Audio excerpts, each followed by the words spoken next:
My name is Jerry Fielka. Today is July 6, 2022. We want to thank Rob Grant and his amazing podcast. I'm probably wrong about everything. It's an honor and a pleasure to be here indeed with Jez Graham. Is that the correct way to pronunciate it? Sure is. You got it right. Jez, where in the heck you calling in from? Stone Mountain, Georgia, which is a suburb of Atlanta. First question's what's the best thing for a human being? Best thing for a human being is to be kind. Wow, I love that. What's your favorite form of information, how it comes into you? You know, information. I'm kind of old school. I like the TV. Nothing wrong with that. Why do you think humans collect or gather information? Just to give themselves something to do, like a hobby, basically, to learn about different topics and things, and kind of get carried away with it and go further. And I think it's a hobby. It's an enjoyable hobby to gather information about things that you might love. Just is this need or want to collect information more innate or more invented? I wonder if it's more inventive because we don't have to collect information because we just have to be. We just have to exist. And we can exist without information. We can just be in the moment that we're in, like right now. This moment we're in right now is pretty cool, and it just feels good. And so we It's don't need information in order to feel good and be present. I love that. Be here now. I'm Oh, for I'm that. all about be here now. Ram Dass, Ram Swami Dass, be here. Vivekananda, all those cats. Those are kind of I'm into the no guru, no teacher, no method. But if I had gurus, it would be probably those two guys. Yeah. Be here now. That's really a beautiful attitude. And do thoughts create emotions? Yes.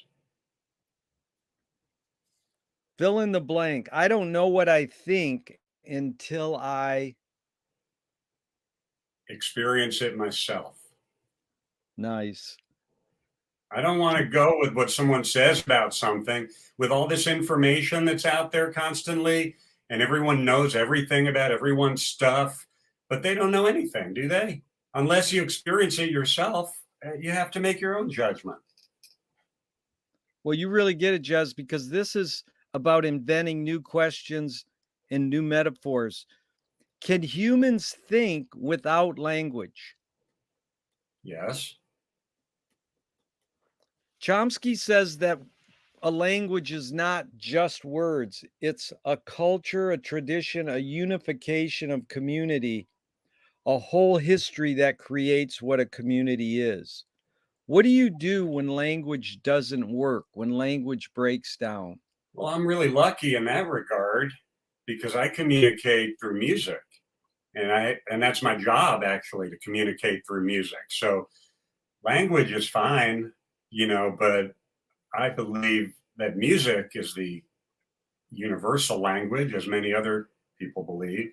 And I feel that the power of communication through music is very, very strong. And I'm grateful that I get to experience it on a almost daily basis. But language, that's tough. Yeah, things can get messed up and discussing and over analyzing, but music goes right to the feeling, and that if thought can create a feeling, music can create a feeling. And I think it's an amazing way of communication, also communicating with other musicians musically. Like you could rehearse things and over rehearse and over discuss. But when it gets down to it, it's when you're in that moment, that's the real thing. That's when it's the truth. And nothing can really prepare you for that. You just have to always be ready and be open. It's beautiful. I love the word you use, feeling, because you must have ESP. You anticipated the next question. But first, you evoked two quotes I love. Is Corla Pandit said, music is the universal language. Was Corla a singer? Corla Pandit is a must in your regard. He is a black man who disguised himself as an Indian, as an East Asian Indian for 60 years, and he played space age bachelor pad Yeah, organ, that's right. That's right. Okay. Hammond organ.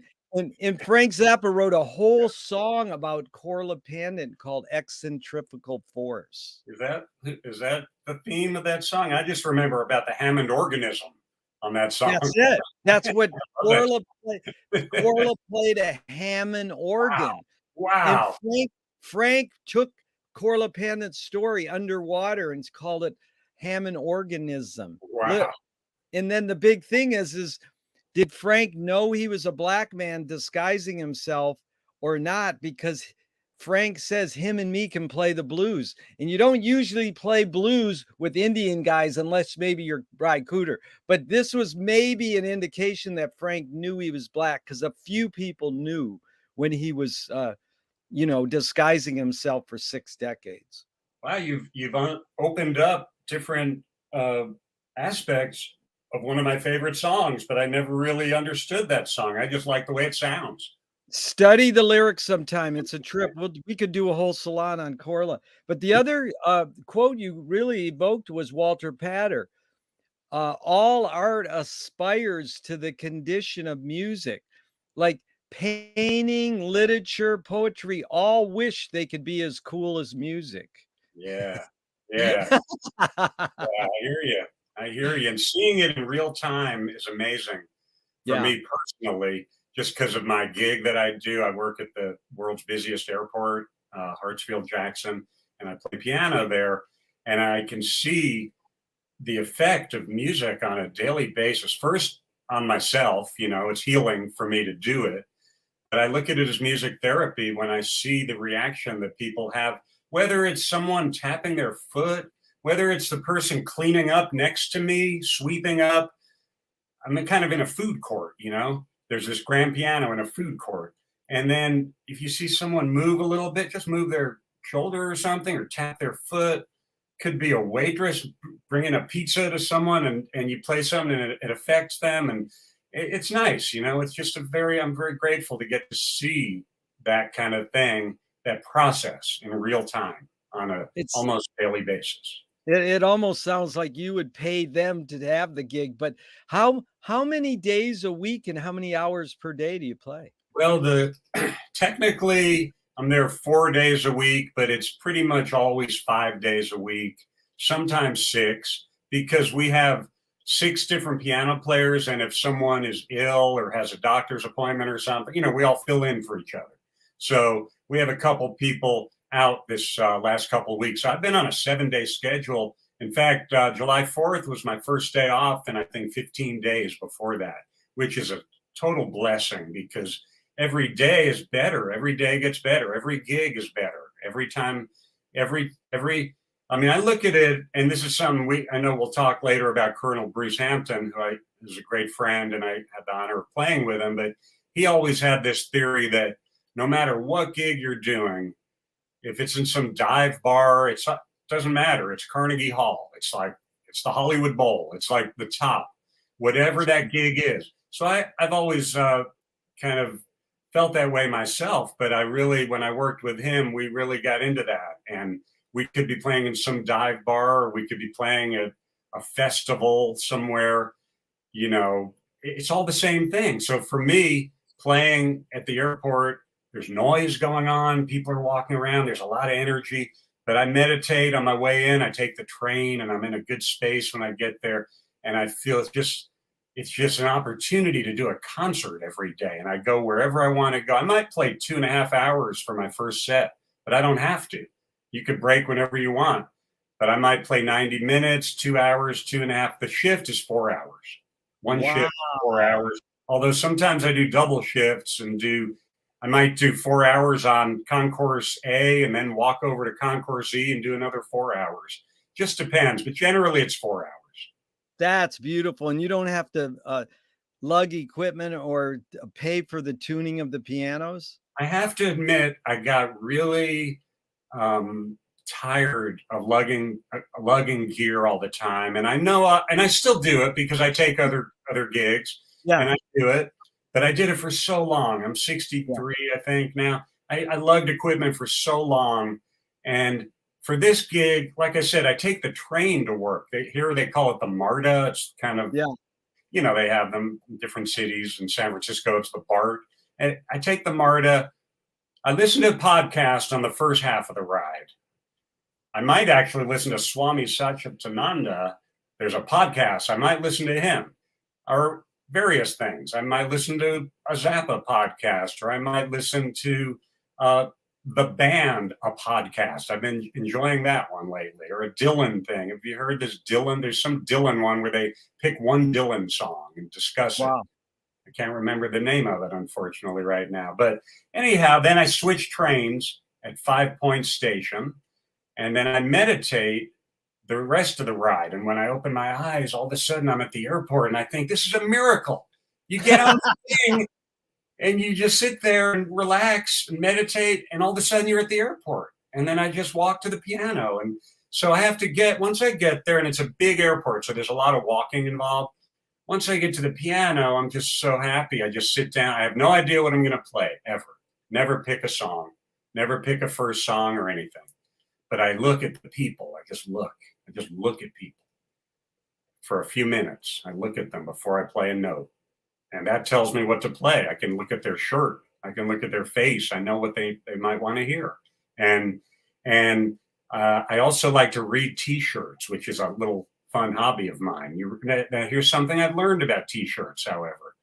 Just because someone is wearing a T-shirt of a particular artist doesn't even mean they know a thing about that artist. They might not know one of their songs. Someone had a Who, it was like the current Who tour. It had every date. And I like to play a Who medley a lot. I have a few different Who medleys, but they tend to be I Can See for Miles, The Kids Are All Right, Eminence Front, Won't Get Fooled. No, Bob O'Reilly. There's any number of things I put in there. And there was this guy with the Who shirt, made no impact on him at all. He didn't know anything about the Who. You see, that's fine. But there is one group that always knows their T-shirt, and that's the Grateful Dead. And if someone has on a Grateful Dead shirt, or even a tie-dye shirt, and you play a Dead song, it resonates with them, and it makes them feel good, and that makes me feel good. Yeah, I like Frank Zappa's great line in Joe. I'll tuck headband during Jerry's guitar solo for an extra rush. Yeah, that's on You Are What You Is, one of my favorite albums. Oh, that's on You Are What You Is. So anyways, onward and upwards, Jez, are your observations of humans in general, are we more feeling beings or more thinking beings? I think the problem is we're more thinking, and I wish we were more feeling. I think a lot of people are more feeling, but I think there's too much thought going on. If we could let go of thought, in certain instances, I mean, not always, you need thought. Yeah. But yeah, I think feeling is where it's at. These are two questions from Alan Turing in 1950s. Is thinking a function of the soul? I don't think so. No, because that's ego, Yeah. And we get into the heavy ego thing. But it's possible that subtle thinking is a part of the soul. I would say that. Subtle thinking. A little bit of thinking, but not too much. Too much thinking is the ego, but a little bit of thinking is the soul. I want to amend that. There's a little bit of that.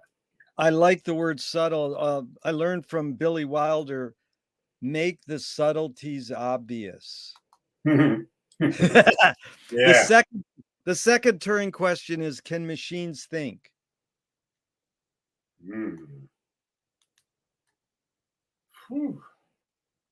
Seems like they are. Aren't they thinking for everyone now? Right?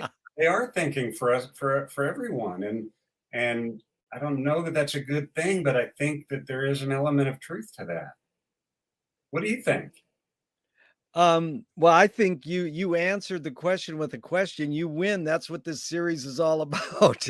Yeah, I mean, I just started asking that question over the last year, and most people go, it depends on what you mean by thinking.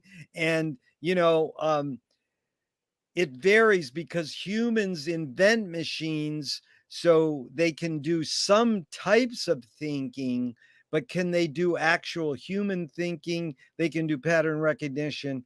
You know, it's deep because everything's a machine. I mean, once we invented spoken word, printed word, electronic word, cell phones, bulldozers, they're all they're all extensions of humanity. Yeah.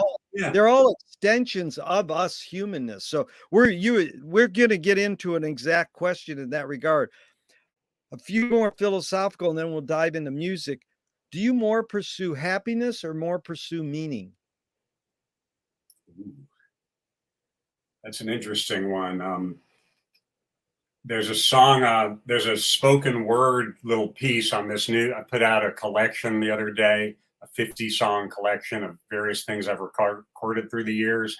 And the last piece is less than a minute long, and it's called I'm After the Truth. And so I was playing at a club in Monterey Park, California called Skippy's Golden Gopher in the mid 80s. And I used to carry my Montgomery Ward boombox with me and just talk to people, kind of like you're doing now. It was pre-podcast, you know, just talk to people about life. And there was a regular there named Salvadori. And he goes, I don't know what you're after. I said, I'm after the truth. So I think I'm after meaning. Yeah. I think that's the answer. That's beautiful. And I'll follow it up with the Louis Buñuel's quote, I'm for anyone who seeks the truth, but I part ways when they claim they found it. Mm-hmm. Any comment? Yeah, you don't find it, you just keep seeking it.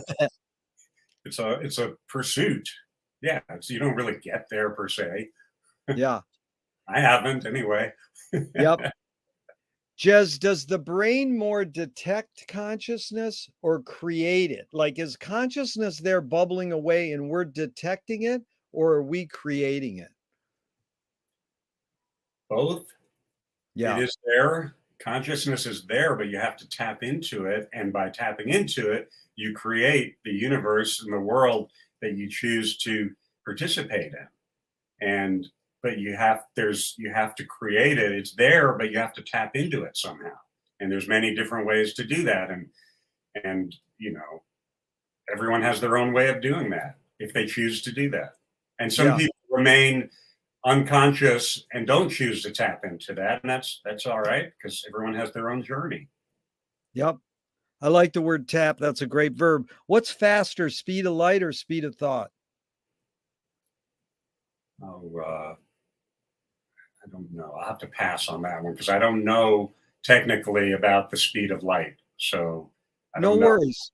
And Yeah. you just keep in mind that all these are questions that I'm more after your guess or your hunch.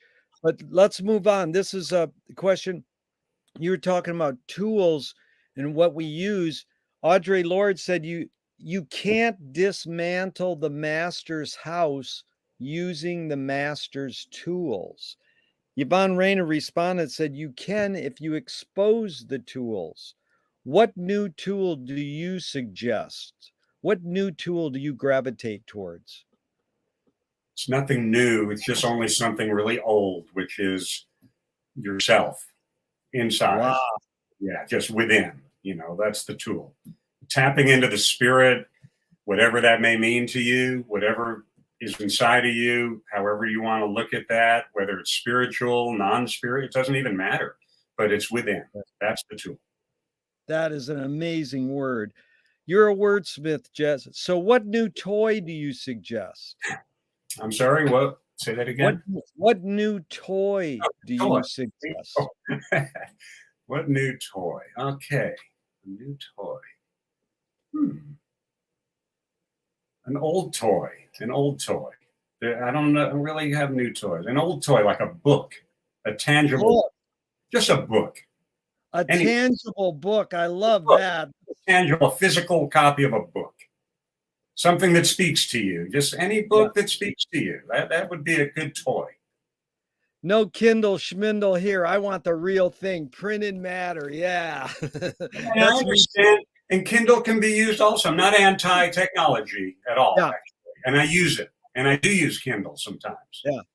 But I still like the way a book feels better, Well, But how about being a pianist and carrying around fake books? My friend had like 40 fake books in his Cadillac, great jazz pianist in Detroit, and now he carries like a little pad, and it's like you said, you get 60 years old, it's you've had enough of carrying these heavy things. You can have all these scores on a pad, on a laptop is amazing. true, but I'm going to go further on that one because a lot of people, I put my phone in the other room for this, but a lot of people have that program on the phone, jazz people especially, to look up the chord changes of Yeah. standard. I don't bring that to my gig. If I don't know it in here, I'm not going to do it. I just play. I Wow, just that's go. I don't use. Yes, I used to carry around the books. In fact, at Skippy's Golden Gopher in Monterey Park that I mentioned, the leader of that gig did exactly what your friend did. He had this suitcase of books that he would bring in.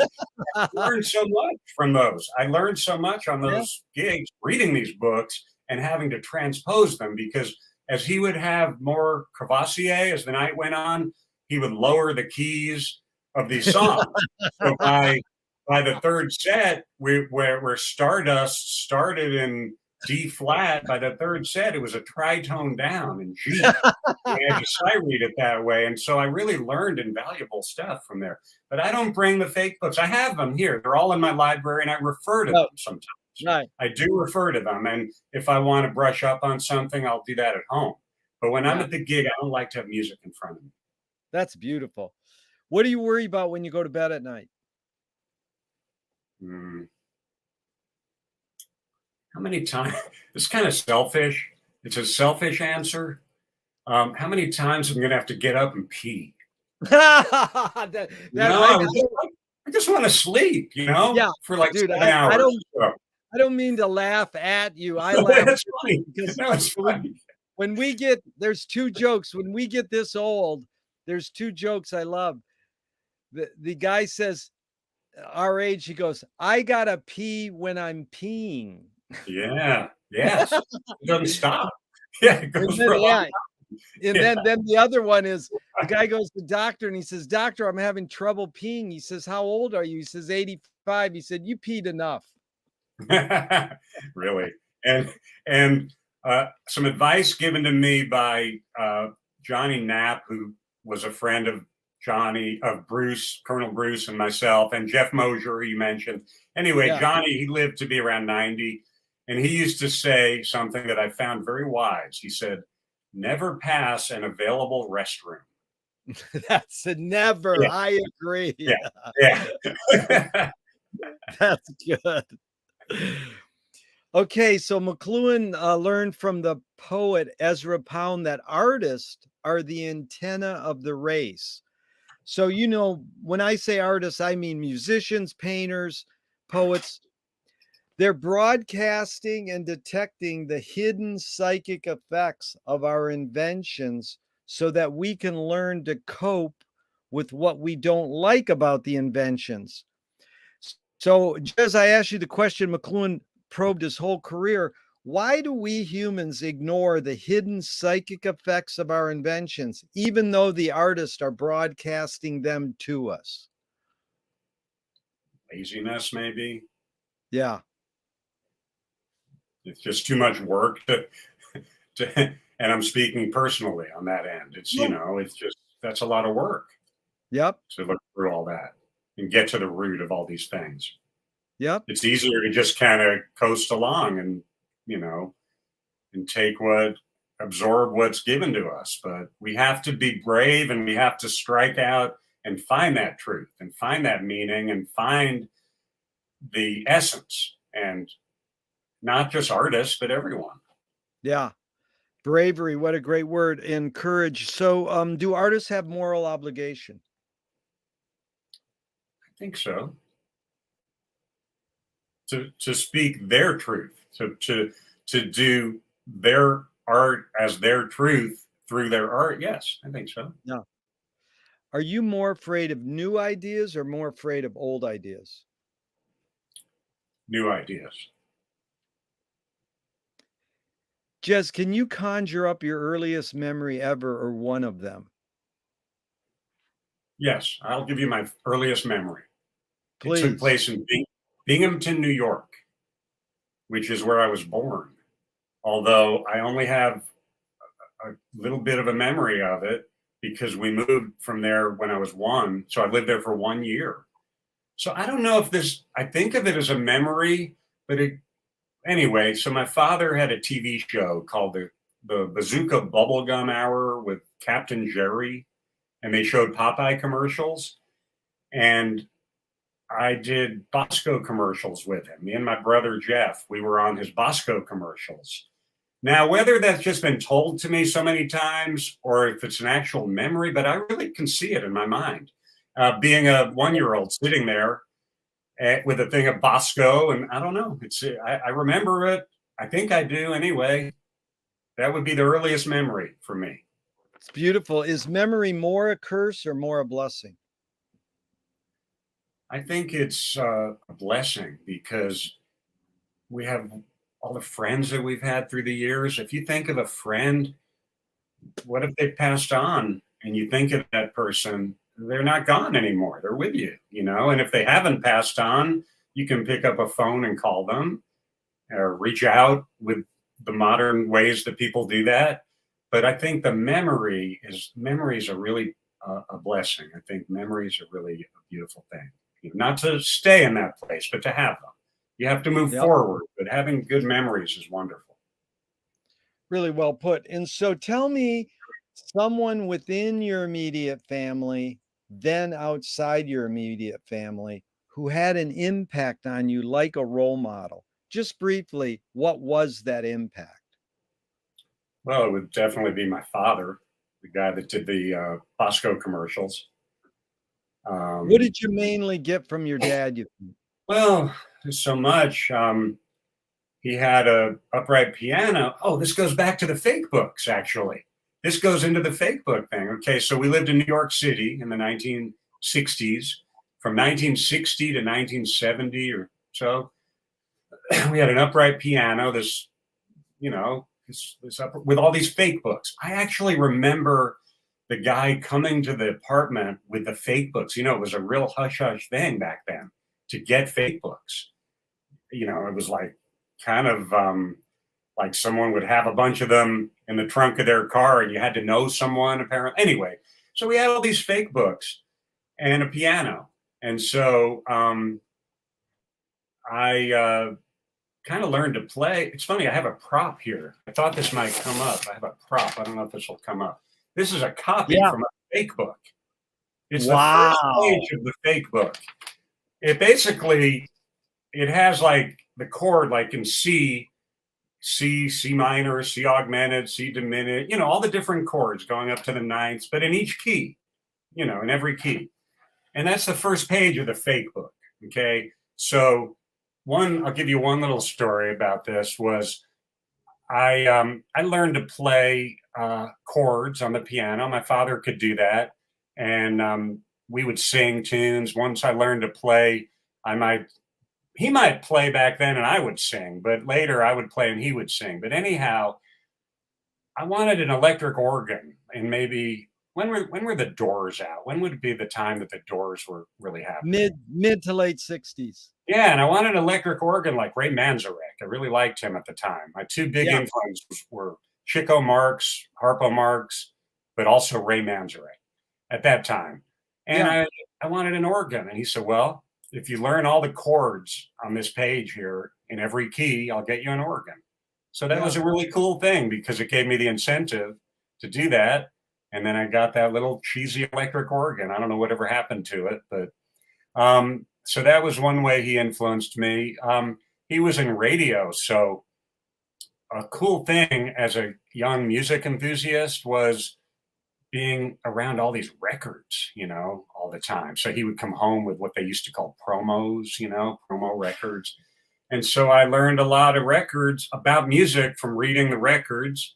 And that's a direct influence of my father. And then A later way that he influenced me was much later, which was 1987.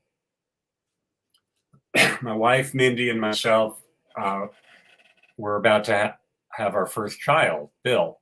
And we were living in Los Angeles. And one day I said to him, and he was in the Bay Area at that time, I said, we're going to move to Atlanta. And he goes, that's a great idea. You should just go and do your own thing, branch out and create your own scene. And I kind of felt like that was a really positive thing, like some people might have said, oh, no, you can't leave, no, he was like, no, you need to do that. And it wound up being a really good thing because I was able to branch out and create a scene here in Atlanta. We've been here since '88, and I've been very blessed to be able to work most of that time and raise two wonderful kids. And anyway, those are a few examples. That was good. So you almost touch on the outside. Who name one person outside your immediate family besides Chico and Ray that had an impact? Harpo was really big. Harpo. But I didn't know them. I didn't know them personally. Yeah. You mean well, you don't have to know them. The question is Yeah. just name someone outside your immediate family who had an impact on you, and what was that impact? And it doesn't have to be someone known. No, I mean, all of my teachers for sure, all of my music teachers, and one of them was Aunt B, who was not really my aunt, but she was my first teacher. A guy named Mike Schiffer, who was from the Berkshires, Massachusetts. He was my first jazz teacher. You mentioned a mutual friend. We have Tommy Mars. Tommy Mars was a huge influence on me and really encouraged me to improve and keep working on myself musically and take aspects that needed direction and needed to be brought up, particularly with reading. I learned about reading music a lot from him because he put these, and this was later. He grew up near us in Massachusetts. He was in Connecticut, so I used to hear him play. I wish you could have heard him play at Alice's restaurant, but she had a different place called Alice's at Avaloq, and it was just him and a drummer. And I will never forget his version of Hey Jude, just him and a drummer. And he did all his scatting and all his Mars stuff, but later, and I used to follow him around and go to all his gigs, really. But then later in LA, really right before we moved here, I took some lessons with him because I wanted to brush up on some things. And he got me working on Scott Joplin and really getting a feel for, I always liked to play stride piano, but he really got me into the feel of it and the accenting, where the accents were. I remember one lesson, he wanted me to sight read Happiness is a Warm Gun from a Beatles book, just random things like that. And I was really inspired and encouraged by him, I would say. That's beautiful. I see Tommy riding bikes all the time, and I'm going to tell him he borrows his neighbor's iPad and watches the internet sometimes. I says, you've got to watch Jez praising you at minute 32. If you could, if you do see him before then, can you just say one phrase I want you to say to him from me? A with a wah. A with a wah. Yeah, A with a wah. I will. I'll tell him that. That was the first time he ever came over to our house in Stockbridge. I had this Fender Rhodes with a Morley fuzz wah, and I wanted him to try it. And he played it. He goes, oh, Jimmy. My name, James was my original name. Anyway, he goes, Jimmy, dig that low A with a wah. So he's always been A with a wah to me. In fact, I wrote him a song once called Mars. And there's a lyric, a true story in the second half of the song that took place at a bar called Mundy's that was in, I think it was Housatonic, but it was right near Stockbridge. And he was playing there and the lights went out. He and Ed Mann, they had a group called, I think it was the World Consort, and they played and the lights went out at Mundy's. So now I'm going to tell you the lyrics real quick, if you don't mind. They go, he can really dance. And when he plays a with a wah, the power goes out all the way to Mundy's bar. Then he does his new thing dance. All of the drunks are in a trance. Look at him go. playing the roads with all of his toes, A with a wah. Look at him go, playing the roads with all of his toes, A with a wah. Painting his mind, he's painted mine, handle with care. That's the That lyrics is, for the second part. and that song title is what? Mars. It's never been And released or recorded, actually. that's your song about Yeah, Tommy. That yeah, is and the part about the roads with the toes was after I took those lessons with him in '87, I had this dream one night that he was playing the roads with his toes while painting with his hands because he was dabbling in painting around then. I don't know if he still does, but he was painting and playing the roads with his toes. And Handle with Care refers to a composition of Tommy Mars called Handle with Care that he used to play at Alice's in the Berkshires, and it was based on the composer Handel. That is amazing. That's It's something no really one knows, isn't it? this is conceptual continuity at its Yeah, very best, yeah. merging with McLuhan's complex clairvoyance. Because yesterday I told my friend who hired Tommy recently to play on his albums, and I told him that Tommy was a painter, and I bought one of his paintings, and my friend still has the painting, and it's interesting. Amazing story. So onward and upward. Did your parents raise you a particular religion? No, we're Jewish by culture, but I was never bar mitzvahed. I do identify as Jewish, but I would be more what they call like a Jew boo, Jewish Buddhist. But I'm not a Buddhist either, so Yeah. I gravitate towards more the Eastern philosophy. So no, I was not raised with a religious background at all, which is funny because I spent 20 years here in Atlanta playing in churches, but I always loved doing that actually. And I Yeah. played in unity churches, which were non denominational and very open, but I've also done other ones. And like, in fact, this Sunday I sub about once a month at a really cool gospel church. And I love it. And I love doing it. And it's all, I get a real charge out of it actually. So yeah, Exactly. but it's Do funny you because I wasn't raised in a church, and sorry to interrupt, but someone said to me once, "You had to be raised in the church, the way you play." As someone at the airport, I was like, "No, I just listened to a lot of George Duke." Nice. Well, that's like Ornette said to Keith Jarrett. He says, "Are you black?" And he says, Keith Jarrett says, "No." And Ornette says, "You've got to be black." That's like you've got it. Okay, Yeah, so following up the religion question, Jez, do you pray? yeah, I do. I do in my own way. When I finish meditating, yeah, I do on the train. Yeah. Yeah. And if God exists, what would you like God to say to you after you die? Well, job well done. Beautiful. Do evil people exist, or does evil use people as a vehicle? Hmm. Wow. Sure seems like they exist. Yeah, I think they do. I think they do. I think they do.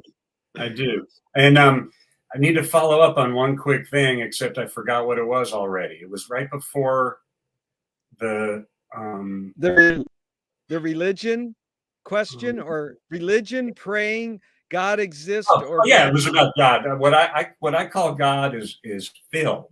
I pray to Phil. Did you Oh ever hear my the God. 2,000-year-old man?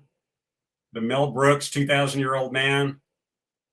That's cool. That's somebody's bigger than Phil. That's kind of been my thing. And like I walk around all the time. If I have if I like say I stub my toe, I go, "Oh, Phil," I always thought if something happened to me and I like passed out somewhere and died, and I'd be like yelling about Phil, no one would know what the hell I'm talking about. But that's just my thing, is I do pray to Phil. Yeah.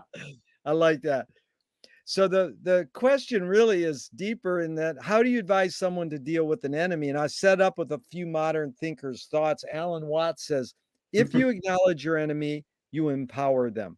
Coppola stole from the mob and the samurais. Keep your friends close and your enemies closer. JFK said, "Forgive your enemy, but don't forget their name." And Fellini says, "I need an enemy." It's a lot of thoughts. The basic question is how do you advise someone to deal with an enemy? But first, how would you respond to Alan Watts? If you acknowledge your enemy, you empower them. Well, first, the reason I'm laughing is we have a friend around here named Alan Watts, and he went to high school with Colonel Bruce. Okay, Nice. and he was part of our Tuesday lunch group, and he's not the same as the Alan Watts you're speaking of at all, but Yeah, he's a good guy. And I just always chuckle when I hear the name Alan Watts because I used to right. listen to Alan Watts. I remember in Berkeley in the 70s listening a lot to him on the radio, it seems like. Was he around still then in the No, 70s? well, no, he died in 73, but they've played him Yeah. in LA. They've played him on the radio since 1953. He's huge. These podcasts are amazing because I'm able to talk to people of all ages, and you'd be astounded how many young people listen to Alan Watts Well, now. that's good. Oh yeah, even though he's been gone since Yeah. 73, it's like But he's not gone. That's the thing. He's not oh gone. no, it's not That's gone, the but beauty. like you found some into being aware of Eastern philosophies, and the beautiful thing is he's so practical, down to earth, and funny that people find that it's accessible and it's not guru preachy. Right. That's the thing is I don't ever want to. I don't know how to pronounce this word. Is it like proselytize or Yeah, yeah, I don't want to do that. We know what works for ourselves. We can seek out truth that speaks to us, but I don't yeah, want to convert anyone to anything, and I don't have right, anything to convert them to anyway. right. But could you give me the Alan Watts Yeah, quote? the Alan Watts, the question is, how do you advise someone to deal with an enemy? And the quote by Alan Watts is, "If you acknowledge your enemy, you empower them." I think I kind of agree with that. Yeah, But the one that resonated with me out of all four of those was the JFK one. that's a heavy one, That's isn't the it? one that really got to me, and it's more like what I believe. Yeah. Don't Yeah. forget their name. Well, you don't want to forget, but you do want to forgive. Forgive is important, Yeah, definitely. That's yeah. good. They don't know what they're doing. They weren't, but they did it. So you don't want to necessarily forget about it. Yeah. Keep an inventory. I like that. So, James Joyce was the first projectionist in Dublin about 100 years ago. He basically checked out. He said, "This is stupid. Why should I go inside a building and see a movie of a tree when I can go outside and see a real tree?"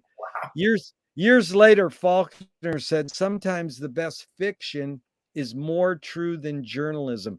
Why do we have to recreate things in order to get them? Why do we have to go to a theatrical play of people acting out life? Why don't we just live life?"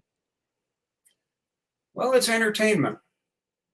It's nice to have entertainment. Life Yeah, can be entertaining, and it is entertaining. You can just look at people and be, just like I'm entertained just taking the train and being at the airport, just looking around and getting a feeling for what's going on with people. And yeah, but it's entertaining to go to a movie, yeah, and also illuminating, and you learn things about yourself, right, through art, through great theater, and I'm a big proponent of Broadway theater. In fact, our daughter is a Broadway percussionist, and we're going to New York to see her in a couple of weeks. She's playing a couple different shows right now in New York. One of them's the Tina Turner musical. Another one's called Six, which just won a Tony. She's subbing on those shows, but she was doing West Side Story right up till the pandemic, and we got to see it, luckily. But there's something about being in a theater with some people and experiencing art. I think it's in a theater, in a movie as well, really. I yeah, go for those better. I prefer those to the easy way now, where we can stream everything, and I do all the streaming. I do it all. But there's nothing like going there and sharing an experience. Like take the Marx Brothers, who are big influences. Um, what if I had never saw their movies in a theater with people? It doesn't have the same effect. I mean, I would have laughed, but yeah, there's something about being in a theater and experiencing that joy, yeah. and a musical setting as well. Concerts, same thing. Yeah, I'm glad you're a Broadway theater person. the Great American Songbook had such an impact on me growing up, teaching me jazz and blues without me knowing I was learning jazz and blues. Nice. And so this goes right to your songwriting. Um, Screenwriting teacher told me great art is when you can clearly see the intention of the maker. Stanley Kubrick says the opposite. Great art or great music is when you can clearly not see the intention of the maker. What role does intention play in your creative process when you're writing a song? Everything. It's everything. It's the whole thing. And, I keep going back to Colonel Bruce, but one of his big words, every musician who's ever played with him knows this word. And the word is intent. And you want to be intentional when you play or when you write a song or when you do anything really. But if I'm going to write a song, there's an intent, there's an intention, and there's an intent, and I'm going to see it through. It might just flow through and come naturally, and that's okay. But I don't want to get too bogged down, and I want to go with the original impulse. You know what I mean? Like there's an intent, to write a song. I wanted to write a song about a coffee percolator. Okay. We had my wife, Mindy, her mother left us her coffee percolator from the 70s.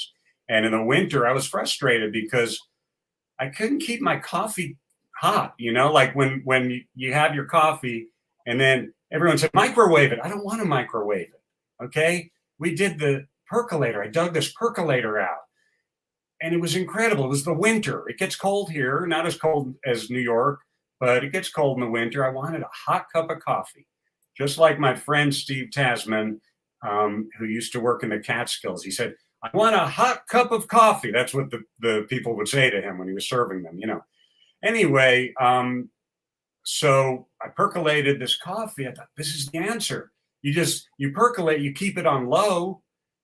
Anytime you want a hot cup of coffee, it's there. And people, oh no, it gets burned. No, I love it. So I wrote, thank you for the will and grace to percolate. You're shiny and each day you never make me wait. 4 minutes goes by fast. The feeling always lasts. Then there's a lot more, but I had the intention. I had intent. I wanted to write a song about a percolator. And then I wound up calling my album Percolate because these ideas were percolating. But once they percolate inside of you, then you get the intent. Then you go to the keyboard or the guitar or whatever and make it into something. That's my philosophy anyway. Beautiful. So well put, Jez. I really appreciate this because the follow-up is Marcel Duchamp said there's no art without an audience. How much do you think of your listener when you're writing your song? Not at all.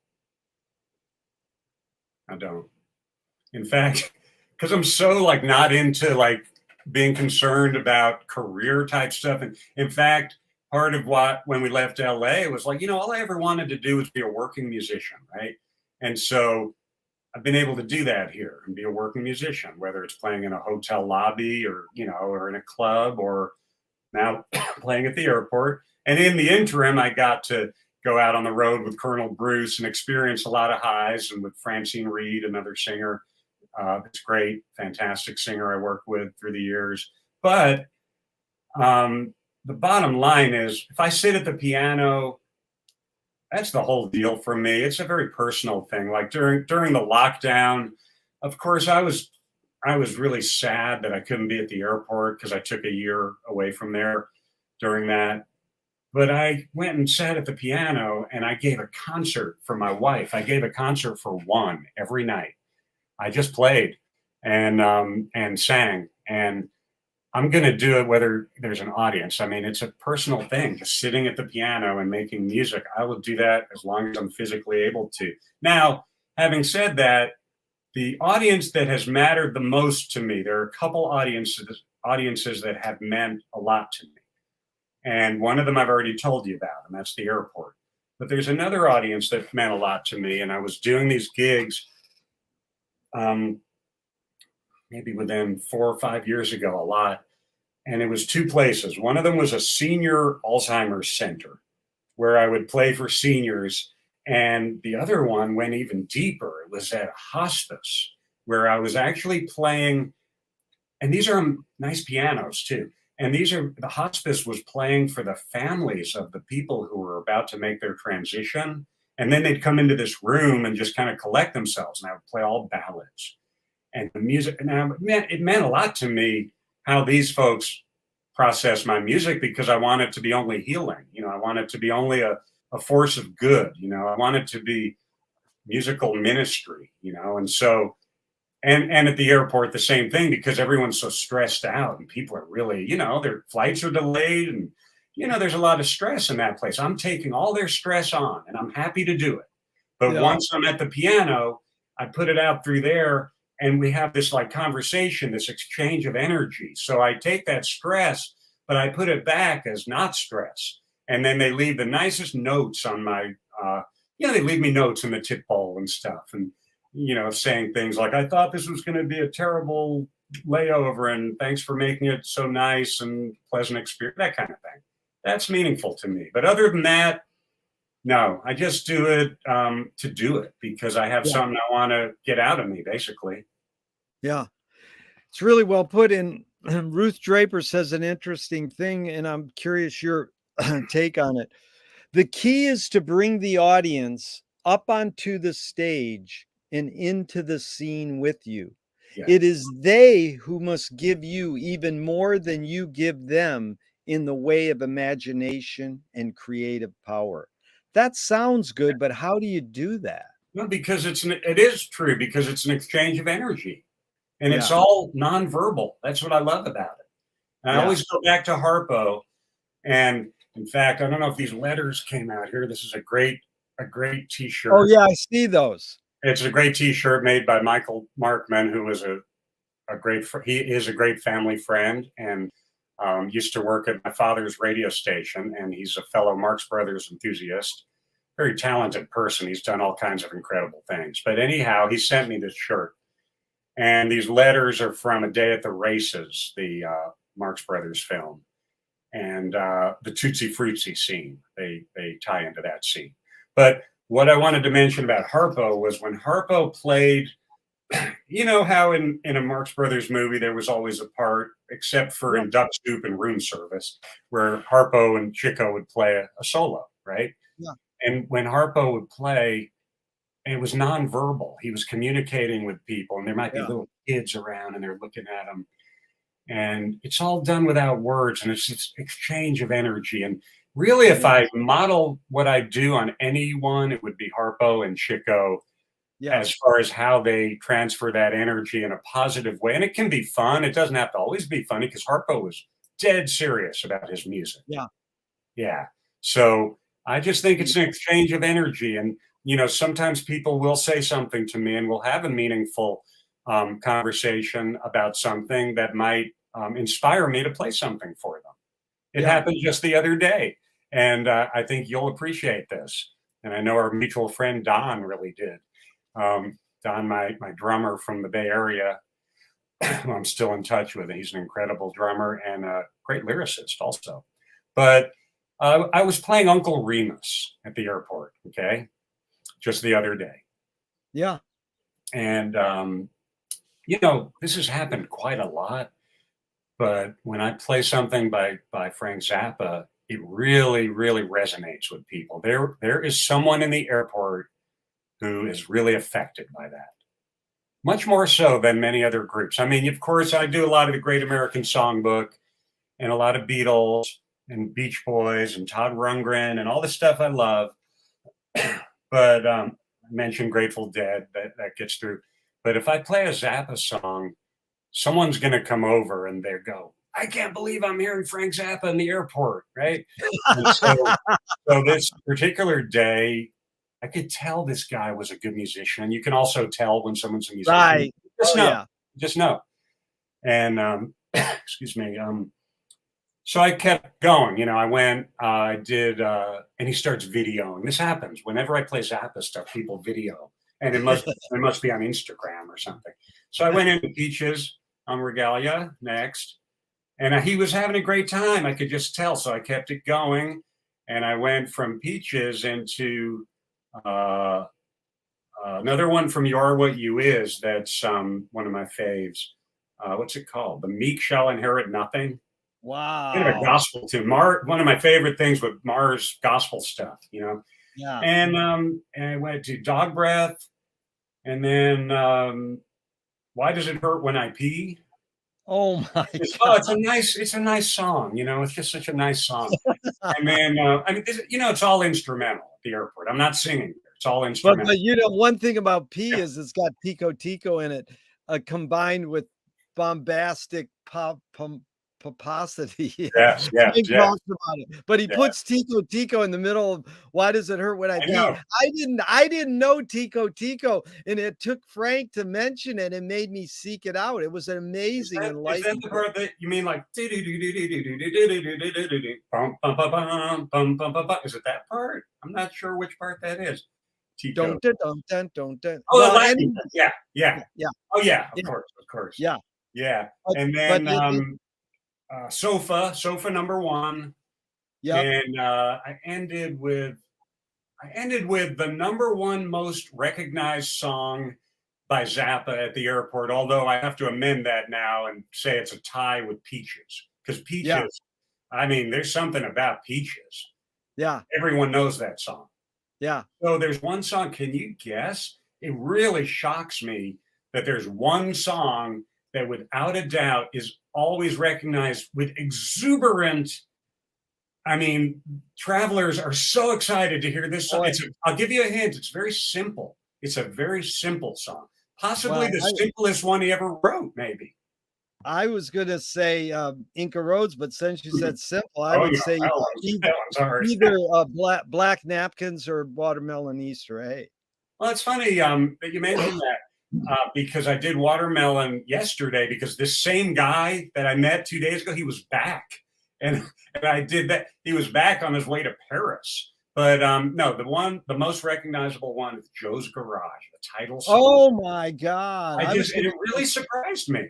yeah, It that's really amazing. surprises me. But I'll tell you my favorite one by Frank to play lately, my all-time favorite lately, because they change all the time. It's You Didn't Try to Call Me.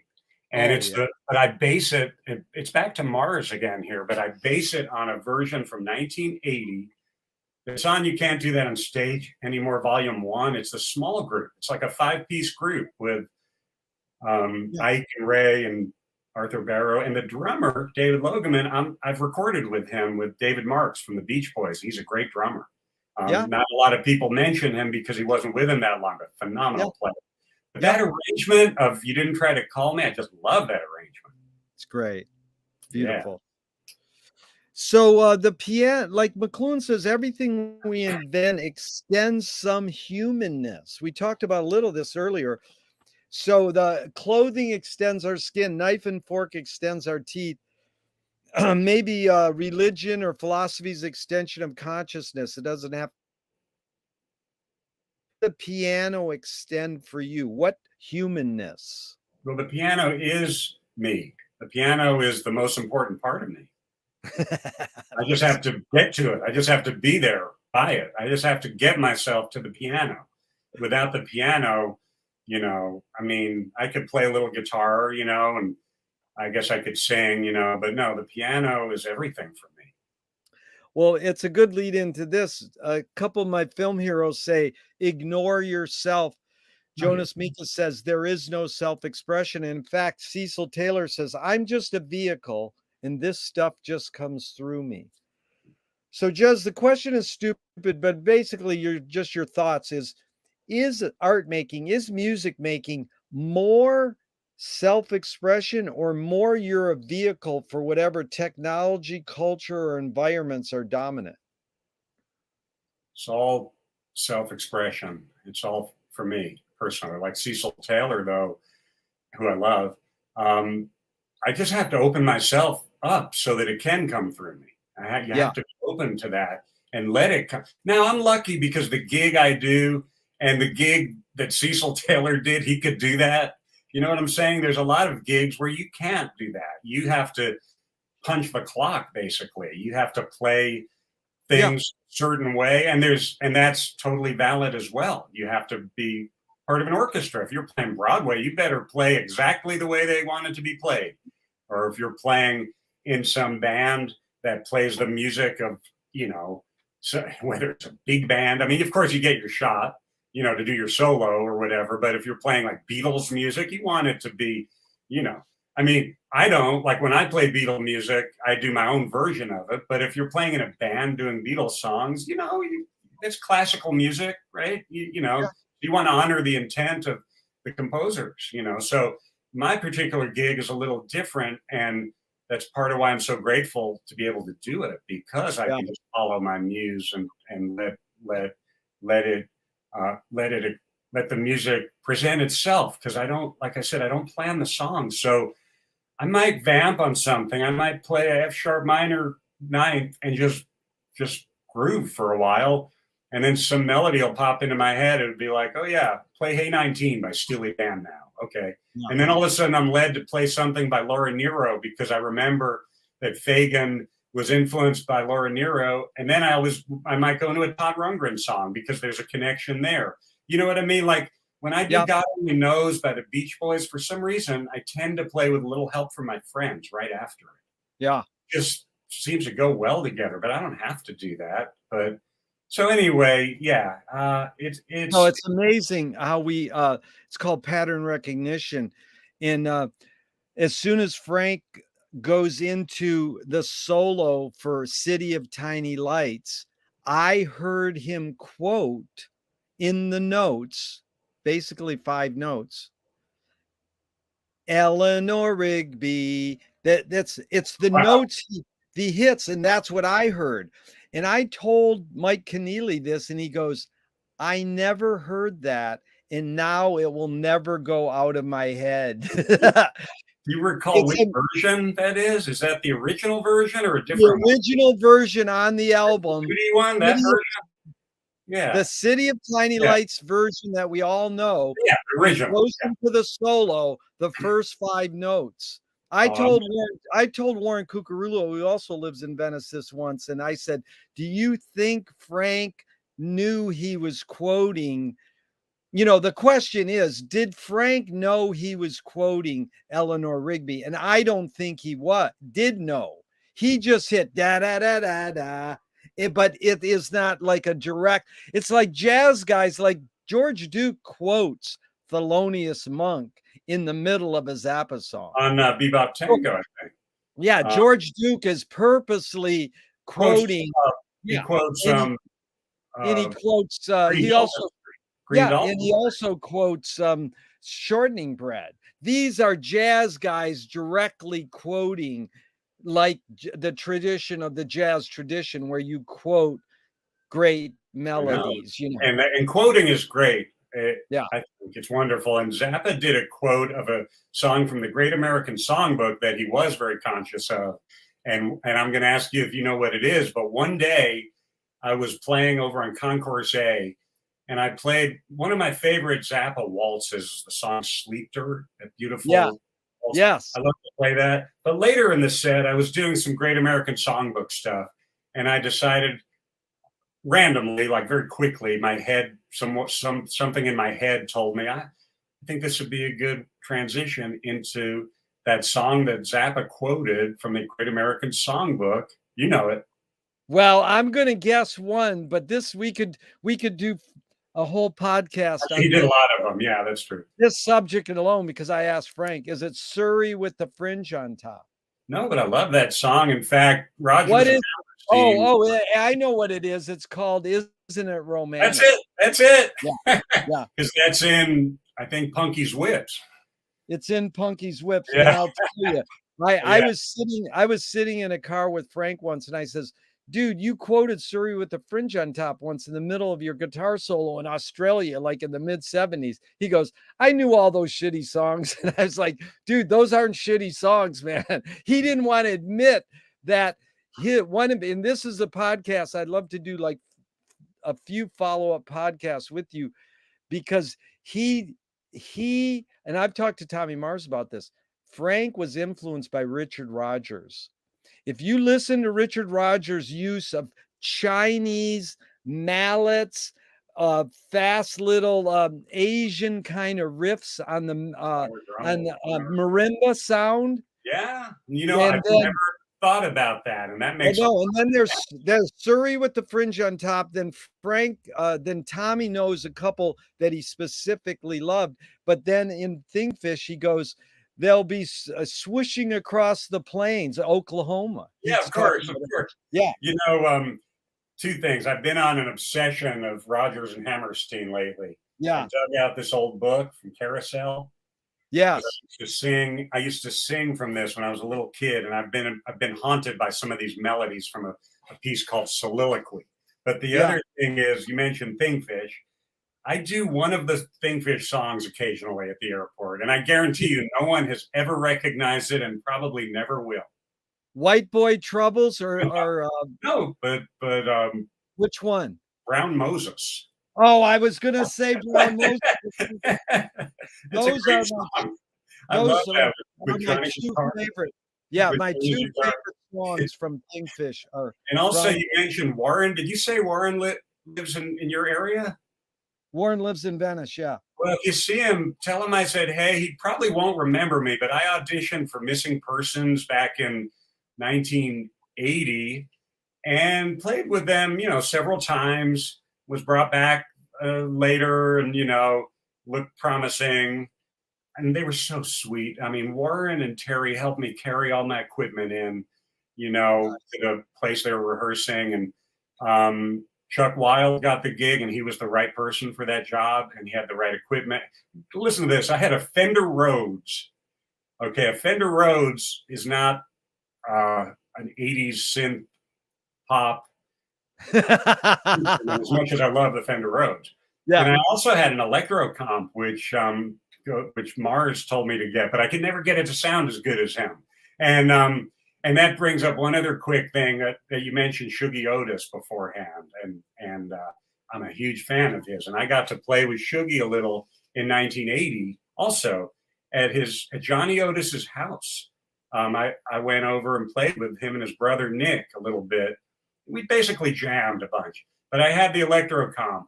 So cut to whenever, maybe 5 years ago, Shuggie was on tour. Did you know he did a really great tour like Yeah. 5 years ago, and it was so great. And I went and brought a couple friends. I went to pay my respects, and I saw Nick, the drummer, and I didn't have any reason to think that they might have any memory of me at all, even though we got along great and made some fun music together. But it was so brief. And I said, I don't know if you remember me. I went to Nick at the side of the stage. He was at the drums. I said, you probably don't remember, but I came over and jammed with you and Shuggie. And he's like, I remember your keyboard. He had this weird keyboard. It was the Electro Comp that Mars told me to get. And then he brought me backstage to say hi to Shuggie. And he was so, so kind and remembered me, said he did. I know he did. He could tell. You can tell. It was a great, great, great concert. It was so great. And at the airport just yesterday, I was playing Strawberry Letter, which, everyone knows that song. But the thing is, a lot of people know it by the Brothers Johnson, right? Exactly. So someone came up to me, they go, man, it was so great to hear some Shuggie Otis in the airport. I love your stuff. I said, thank you for saying that it was Shuggie and for knowing that. They're like, well, he wrote it. I said, yeah, well, thank you for knowing that. That really made my day. That is so beautiful. Yeah. So Aaron Copeland says the 4 elements of music are ingredients: melody, harmony, rhythm, and tone color. Well, how would you explain what tone color is to the lay person, not in musical terms? I don't know. I mean, it's you can approach a note like a different play. Like, how come? And I'm just wondering aloud here, why, if you hear Chick Corea, you can hear Chick Corea playing a Fender Rhodes. You can hear Herbie Hancock playing a Fender Rhodes. Joe Zawinul, George Duke. I'm just using 4 of my favorites as examples. But even Keith Jarrett, when he played, but you know who they are as soon as you hear that first note. But it's the same instrument. It's tone. Yeah. It's the tone, the way they approach it. It could be with guitar, similar thing, I'm sure, but there's one thing missing on that list of 4 things. The most important one for me that trumps all of those. Tell me. Feel. Well, feel is what. Did he say feel? No, feel is sort of the next question. Yes, So feel. this is really well put. Yeah. Dave Liebman says the three tenets are of music are head, hand, and heart. My friend Eddie LaGrossa says they're technique, theory, and taste. So hand is technique. They're Mhm. similar. Hand is technique. Right. Head is theory. Dave calls it heart, and my friend Eddie calls it taste. How does you've studied how to play things, you've learned what you're playing, what as my friend says, it's in the G of key. Hmm. So how does one acquire taste? And it could be in music, painting, or music. How does one acquire It's taste? just one way for me to, uh, you have to keep living, just stay alive. That's And then it great. happens. It just happens as time goes on. That And is a then you real learn what to leave out. You learn to what keep out. That brings up a real quick antidote. When I was in the Bay Area in the late 70s, I was studying with a guy that used to call himself a Loudon Matthew, but now he goes by W.A. Matthew. He's a great composer and pianist, and he really encouraged some study of Indian music. And through him, I got to sit in on a couple classes with Terry Riley and Pandit Pramnath. Well, one day I was studying in Berkeley with a bamboo flute teacher named G. Sachdev, who passed away just maybe a year or two ago. And I still have my bamboo flute. And we had to go around the circle and introduce ourselves. And it was maybe 6 to 8 people, no more than 10. And then this cat goes, "Well, my name's Dave. And I play with Miles Davis." It was Dave Liebman. He was in the yeah. class. Cool guy. Wow. Really nice cat. And so we were in this class for a little while, studying bamboo flute and singing also. Sarigam, they call it. Sarigama pada nisa. And that stuff really influences my music still. Like when I'm improvising, I don't deal in like the scales and modes kind of thing that a lot of people talk about. I don't even know what they mean most of the time. But I do go back to the Indian music study and use that in my improv. And my son Bill, who's a great teacher, a piano player, teacher, and composer, I need to go to him to find out what I'm doing sometimes, or to learn theory stuff, because I really don't know it. I just kind of play. But it's important and good to be as educated as you can with all the tools that are available. But like you were saying, the hand is the technique. The head, you got to think about what you do have to have some thought in order Yeah. to organize things. I'd say you have the thought and then let go of all the thought once you get there, Oh yeah. and just play from your heart. Oh, yeah, it's really freaky because I was in an airport maybe 3 to 5 years ago. I don't know which airport, but the musician in the lobby, and I think he was playing piano, he might have been playing guitar, sold me a bamboo kazoo. And I thought, I wonder if that was Jez. So did you ever make your own bamboo kazoos? Because I says, maybe I met this guy because I learned of you playing in the. But let's go on to the Miles Davis question. And it is, he says he talks about the space between notes, Oh which yeah. how do you navigate and learn that idea? Because people don't understand that so much. If you're a really sophisticated listener of music, you're looking for dynamics. But in a lot of ways, there's a lot of notes and a lot of information always being played in music. How do you get to that sensibility of what not to play? Well, you just grow into it. You just grow into it. It's like when you're young and you want to be more about chops and stuff, and then Yeah. as time goes on, you learn more to listen. And well, listening is how you get there. That's it. You listen. That's the whole thing. Yes. Listen to what the other person's playing. Forget about what you're playing. Sit there and like focus on, if you're in a group, that is, and focus on what that other person's playing, support them in what they're playing and take the ego out of it. That's, just listen. And then that happens, and another way is you might have band leaders yelling at you, say, stop playing so much, things like that. That happens, you know, Well, Thelonious Monk said there are no wrong notes. Any comment? I agree with them. And Monk is absolutely one of my main influences and one of my favorites. And a day doesn't go by at the airport where I don't play Monk song, at least one or two Yeah. every day. And if, it's, and Miles might have had this quote too, and it's not a direct quote, but, the whole deal about if you play a wrong note, what Yeah. seems like a wrong note, and then play it again. Yeah. Make something out of it. Or let that lead you somewhere else. And then you might find that you like that better. Yeah. You might not also. But yeah, Herbie gave a lecture at Harvard a couple years ago saying he was, he hit the wrong note. He looked at Miles. Miles gave him the eye contact. You just hit the wrong note, but we're going to work this out and no one's going to know. We're just going to play it like, and it taught Herbie a big lesson. oh, So, yeah. McLuhan even connected with another great pianist. I'm sure you were influenced by Duke Ellington. And here's something McLuhan said, and I'm just curious. I'm not saying agree or disagree. I'm just curious your take on these words. Song is slowed down speech. The reason cultures have different musical taste is ultimately connected to language difference.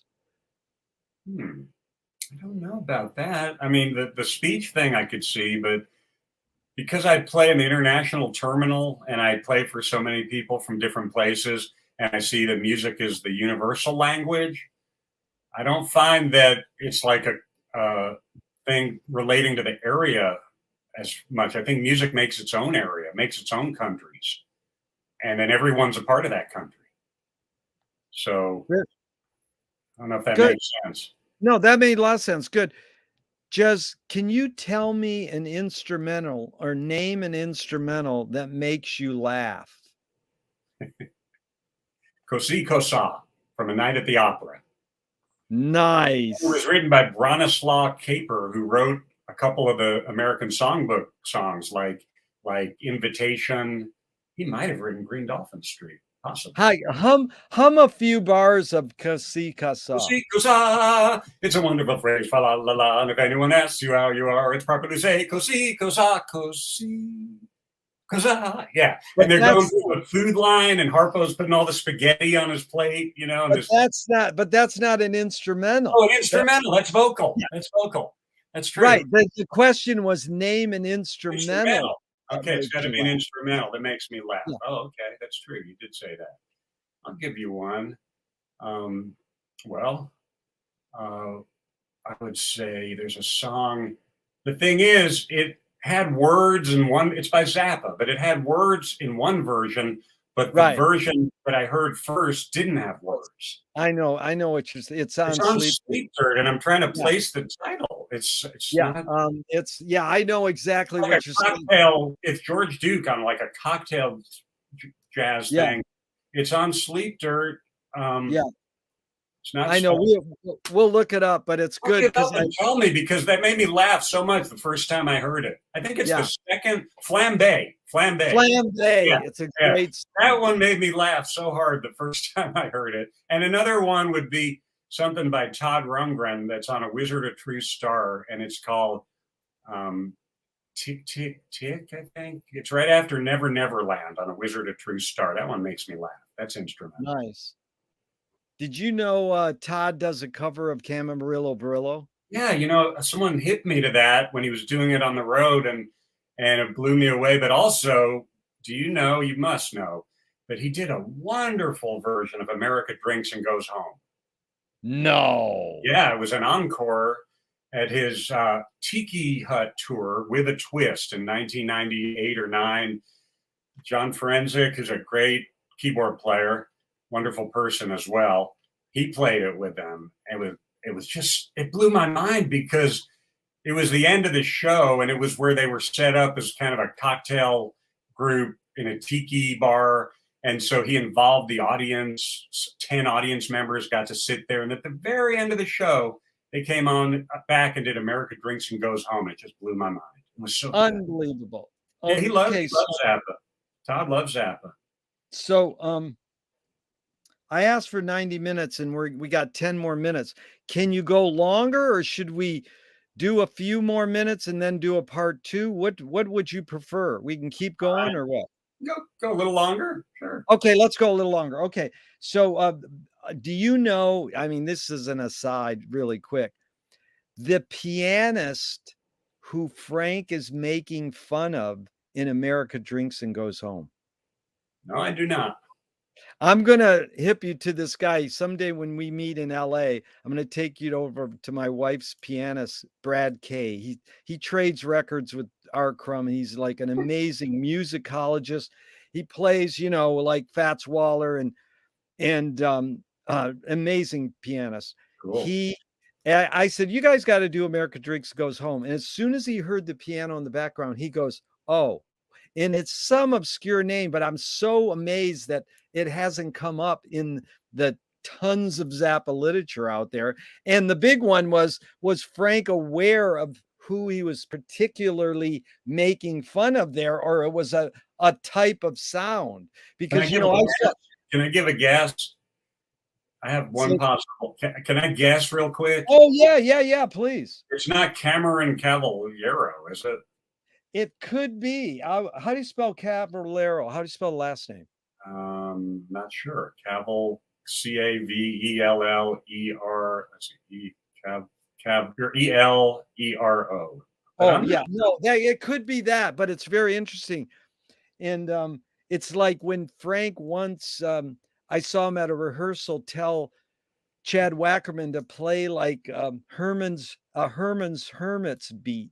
Like a beat from Herman's Hermits. Like, how many drummers? It's like you know the story when he told George Duke to play Ice Cream Changes. You know, and it's like, I'm a jazz player. I don't play that. Having said that, there was also a thing about him playing triplets on the piano, like oldies but goodies. Right, and Ice Cream Changes is like the oldies, like 1-6-2-5. It goes endlessly. No, it's like triplets.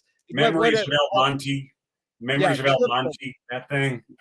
Yeah, it's actually triplets. The George Duke story is about triplets. No, but also the Ice Cream Changes, like on this Memories of El Monte that I heard recently, where we used to do this at Skippy's Golden Gopher. It's where you just go on those changes forever, but you never go to the bridge. You just stay on those 4 chords, and every song will fit over it. And if you listen to this thing of the Mothers of Invention playing Memories of El Monte, it's on the soundtrack of the Zappa movie, the recent one.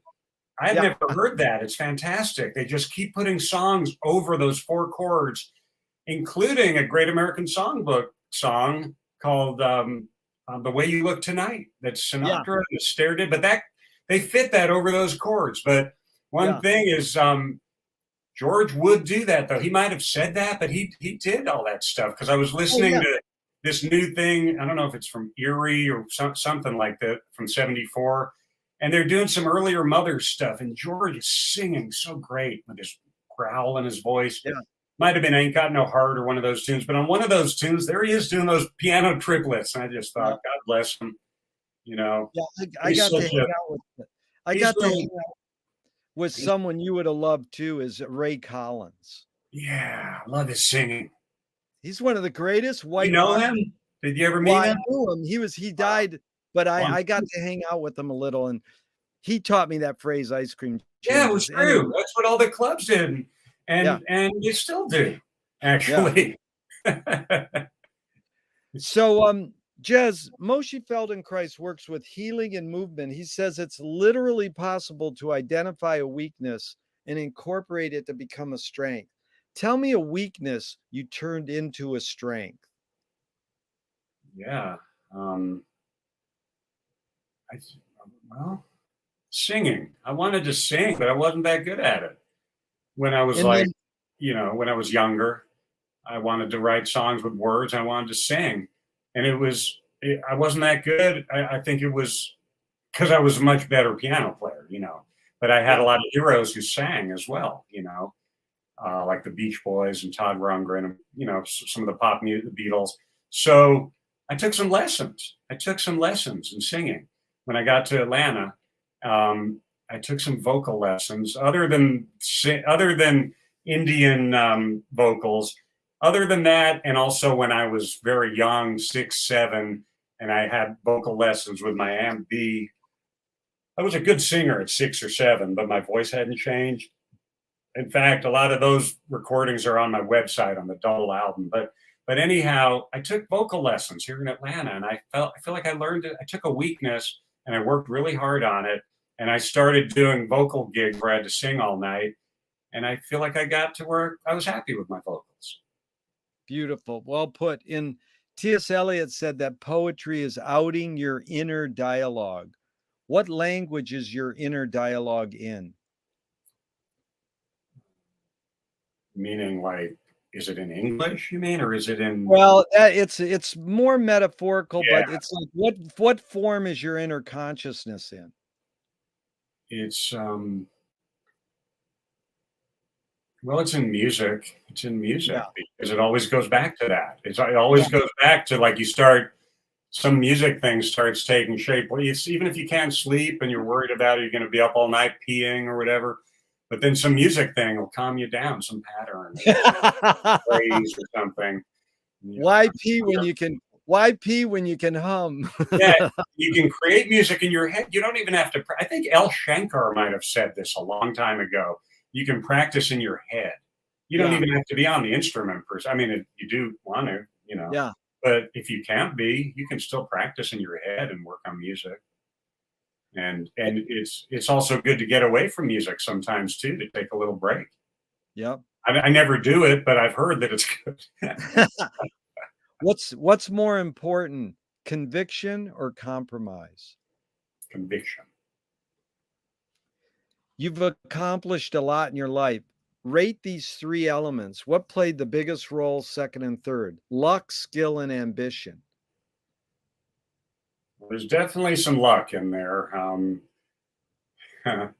Or we create our own luck maybe, but I would say there's a lot of luck, being in the right place at the right time. But I had to work for it. Like this airport gig, I wanted to play at the airport really badly. Like, I knew that that's what I wanted to do, and I did a lot of I'd been playing in this group, this lounge group, and they're all friends of mine, and I like them all, but I just wasn't happy in that setting. And at the time, I'd been playing, like I mentioned, in the hospice and the Alzheimer's places, and I knew I wanted to work solo, and I knew I wanted to play the airport, and I knew someone that worked there that could help me get in there, but his hands were tied. So I spent a year just visualizing it and Wow. checking in with this person, not overkill, but every few months. And then one day I got the call. So I don't know how to say which is which. I mean, there's luck that I knew that I had a friend that was there, but I had to work. I had to do inner work to make it happen. And maybe but I had to have the skill, because if you don't have the skill, to do the job, I mean, you have to be I don't know how to. So tell me what it was: luck, No, skill, and ambition. ambition's the lowest one. Let's put it Yeah. that way. I don't care No, about you ambition. you did it good, and even Gary Player says it's great. The more you practice, the luckier you get. That's right. You got to do the work. The Yeah. rest takes care of itself. It Yep. actually does. I didn't know that when I was younger as much as I know it now, though. Yeah. Yeah. I mean, I Is didn't pers work, but I did. You're frustrated when you're younger. You want to go, Yeah. I want this, I want that. But then I don't want now. I just want, Yeah. you know, just to be. Yeah. I'm To not trying be to here get somewhere. back to Ram Dass, be here now. So, Right. yeah, Jez, is perception reality? Whose perception? It depends who's the perceiver. And maybe not. What if I perceive something a certain way and it has nothing to do with that, and it's my own hang up, and I'm messing up the perception of it? So I Yeah. think it's not. And I think, no, I don't think so. Can you forget to die? Can you forget to die? Can you forget to die? That's a good one. That's really deep. I think that would be a goal to achieve, to forget to die. That would be something to like be working towards. I'm going to work on that. Beautiful. Anger can be a productive emotion when fill in the blank. Well, when it can be useful for writing a song, for doing a piece of art, or maybe writing a play or a movie, possibly, or a book or anything, you know. Yeah, I think so. Yeah. If you were walking down the street today and you met yourself as a 12-year-old, what would you say to your 12-year-old self? I think I would have said, try to practice more classical piano and stick with the classical teachers.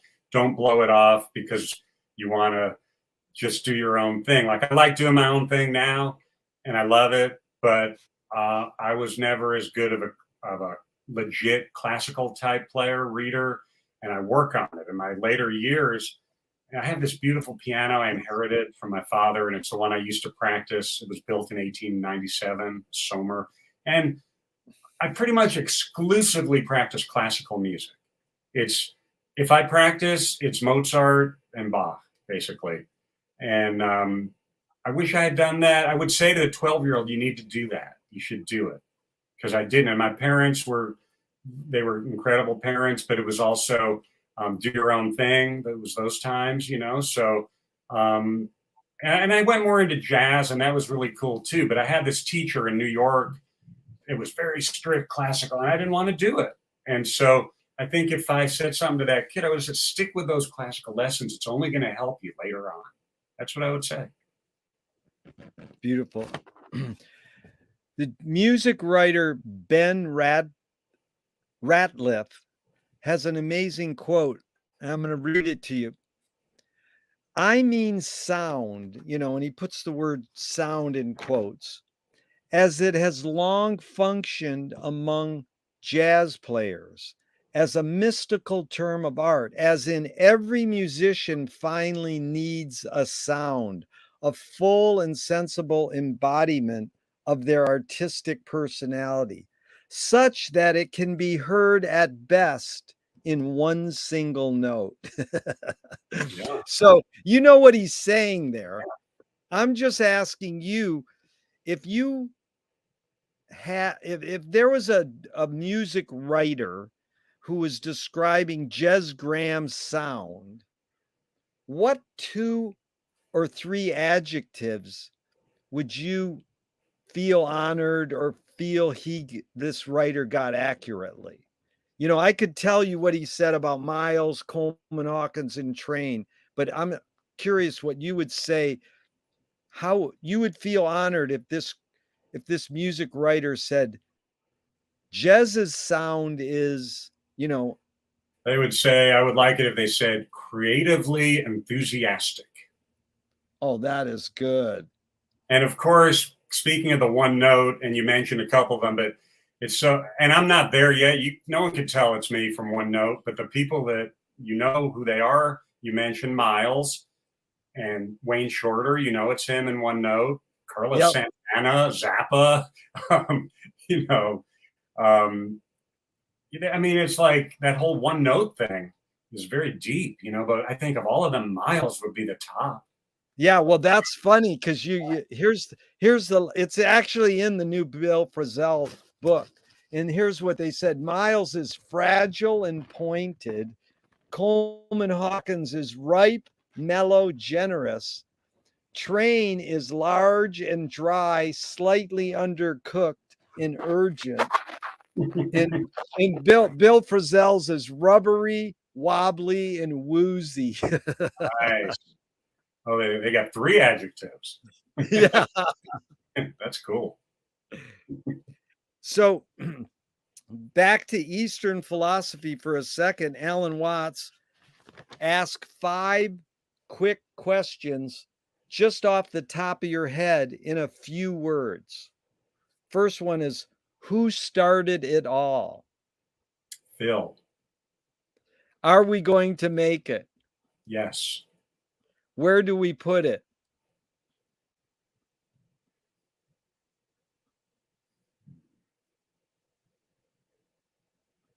We put it in our collective hearts.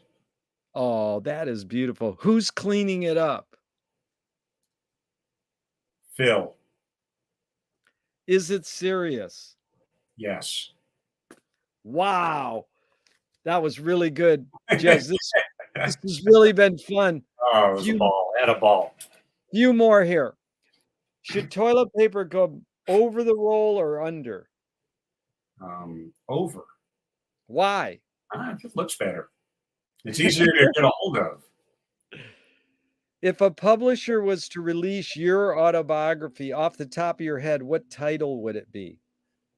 Restrooms for restaurant customers only. They want to scent the glue in the binding. What smell? About mustard, like deli mustard. Oh, I love that. Yeah, yeah. I'm gonna have some deli mustard just in honor. Oh, yeah. Okay, if a statue was built in your honor, where would you want it displayed and what would it be made of? I'd like it to be, if there was such a thing, what would it be made of? It'd be made of Play-Doh, if there is such a thing anymore. And I'd like it in my backyard. Play-Doh and backyard Yeah, is yeah. perfect. Jez, tell me something good you never had and you never want. Well, good. I would say, uh, well, I don't know if it's good. I was going to say fame. Fame. Dude, Fame is that's it's good for you know, some people, but not, it's amazing. The three answers I get the most are money, fame, and heroin. Yeah, yeah, yeah, Isn't that yeah, wild? yeah. I would go with all three of those. Yeah. If you were in a vat of vomit up to your neck and someone threw a bag of shit at your face, what would you do? Duck. Very good. You know about the threat of vomit from Colonel Bruce? I bet Mosier told you about that. He wanted Tell- musicians to play with the threat of vomit. You should be playing with always having the threat of vomit. The threat, Yeah, Threat, the yeah, threat. threat of What vomit. is that? What does it mean, though? You gotta Suss it out. vomit the music. There's a threat of vomit. You're always waiting for it to come out. Just Wow. waiting. Yeah, Gotta be tell ready. me. You have to be ready. You have to be ready. Yeah, two people that I'd love for you to summarize in just a few words how they shaped your behavior. You know, Colonel Bruce and Frank. They were pals, and I always say Colonel Bruce was like the Frank Zappa of Atlanta, and Yeah. I Frank mean, Frank was the Colonel Bruce of LA. when we moved to Atlanta, I was playing a gig somewhere, and everyone's like, "You got to meet this guy, Colonel Bruce. He's a friend of Frank." And anyway, because Zappa, like I didn't know him very well, I spent a little bit of time with him because I auditioned for him, thanks to the kindness of Ed Mann, who set it up for me. And I spent a few days hanging around him, playing, and some great experiences. And we had a couple of times where it was just me and him up at his house. And after the rehearsal, where we went up and he made me tape copies and we talked, and he knew I was gonna. Or no, this is before I was leaving. But no, he gave me a shot. He gave me a chance. He wanted to see where I was at. But after I wound up not getting the gig, which was also beautiful because I always had a goal of one day auditioning for him. It didn't mean necessarily getting the gig, but I wanted to have that experience. I'm so grateful I did. And he gave me the tapes from "You Can't Do That on Stage Anymore" before they came out. He goes, "If you don't get the gig, you have to bring these back." So I went back to bring them back and watched one of the last rehearsals. And I said, "I'm moving to Atlanta. We're about to have a kid." He goes, "You'll do really well there." And he gave me really, he's like, "That's a good town for working musicians and jazz." And he was very kind to me. And so he shaped me by Well, before that, actually, and our mutual friend Don and I and another guy, Will Bernard, we got to watch some of these rehearsals earlier, and 10 years before I ever got to meet him. And I was shaped by watching those rehearsals, actually, of the Baby Snakes band. And just watching those rehearsals, watching how they worked, it was so inspirational, influential, and it affected me in ways that I might have ran rehearsals through the years. In fact, we had a great rehearsal today because I'm playing on the 16th of this month at Music on Main in Wilburn. I'm putting I put out this 50 song collection. It's available on Bandcamp, the Jez Graham collection, and we're doing songs from that and from Percolate. And my son Bill has put the band together, so he ran the rehearsal, and it was so much fun. And he grew up on Zappa's music as well, and some of the stories that I've shared with him. And so, yeah, Frank Zappa was very influential. Partly what he gave me was his great music that he gave to all of us that we can Yeah. still learn from every time we choose to spend time with it. And it's a lifelong pursuit. And there was a bunch of songs, a list when I auditioned. There were 200 and something songs on that list. And I said, he goes, tell me which ones you know. So the first 2 hours of that audition, we played straight through for 2 hours because we did songs I knew. And it felt so good.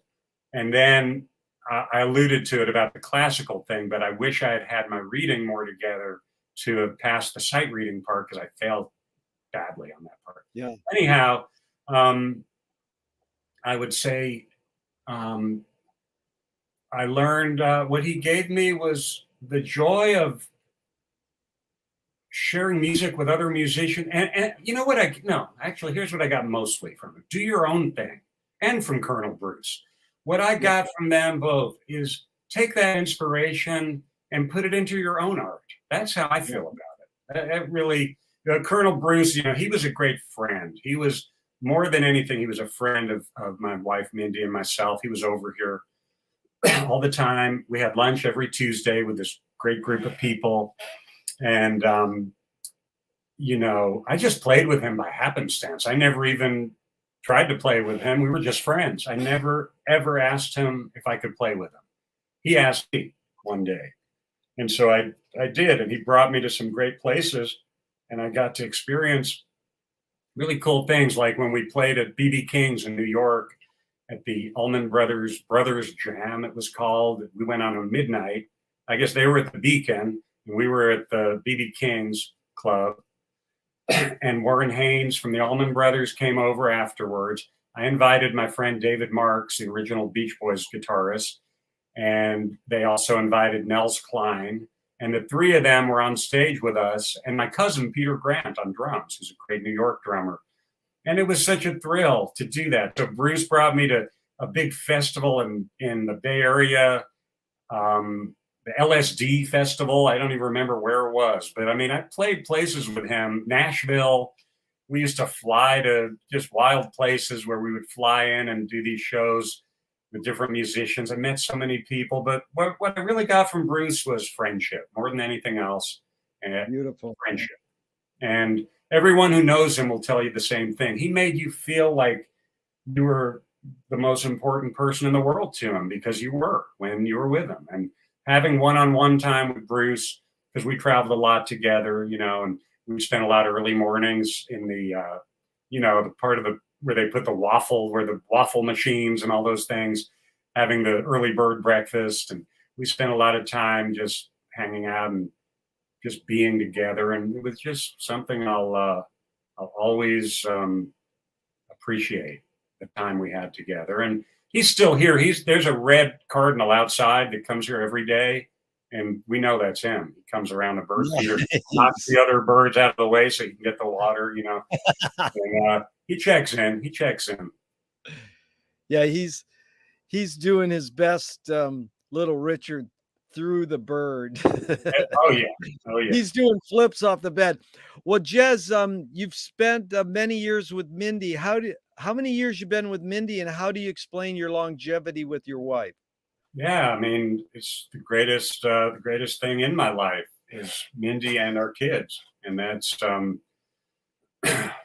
we just are really compatible. And We met. She requested a song called "In My Life," Beatles song, at a little place I was playing on Wilshire Boulevard in Los Angeles in 1982. And her and her sister came in, and we've been together since about 2 weeks after that. We haven't been apart. We were apart for about 4 days when she had to go out of town to help her sister with something, but we are never apart.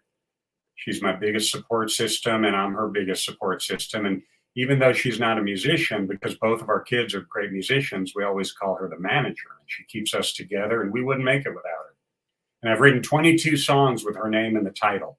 And we're going to do Mindy number 16 at this show coming up on the 16th, but we're going to do the 2022 new wave version, because we were kind of new wavers back then in 82.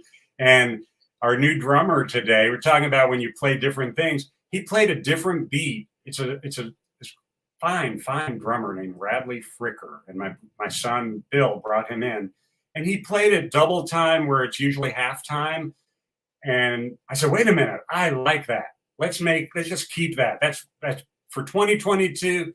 That's the new wave version of Mindy 16. And then it goes to 9/8. And when you have these 8 notes going at double time, and then it goes to the 9/8, it flows better. And it took me all those years to get to this version. And I'm really excited about that. That is so cool. So just a couple more here and we're out of here. What's the cultural shift you see developing today that inspires you? Well,